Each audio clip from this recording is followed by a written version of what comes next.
If you are someone who loves to build AI agents, and what if I tell you you'll be getting some cool swags also and a chance to showcase your talent at global stage. So before we start, make sure to like the video and just subscribe the channel. We are talking about an amazing opportunity by Kaggle, that is autonomous agent prediction. So here what you have to do, here you have to build an AI agent. You'll be given a training data set, okay, with which you have to just train a data model over here, which will just submit the prediction via tools that interact with the sandbox over here. Now here registration already started from 6th of July and the entry deadline and submission deadline is 6th of August. Okay, so it is approaching very soon. Hurry up and register over here.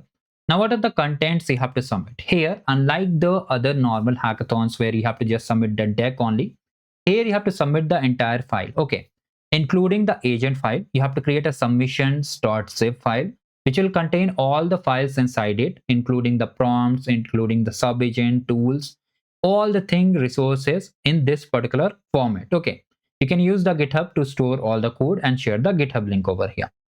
So all the things they have mentioned over here. Okay, for building this particular project, you can use the Gemini Google models over here. You can see they have shared the token also, okay, for getting the output over here. So all the things they have mentioned, and here you'll be getting a price of your choice. Means you'll be getting the Kaggle merchandise of your choice over here, first, second, and third price. So if you want to learn more, you can just apply for this opportunity. You can see a lot of people have already participated and submitted over here. All you need just a Kaggle account, just sign in to this platform, click on join competition, agree all the rules over here, and I understand and accept. And yes, you can just start doing all the things. You can see for submission, they have mentioned all the things. If you need a detailed guide, you can comment down below. I'll try to provide it. So make sure you hype the video, subscribe the channel, and have a great day ahead.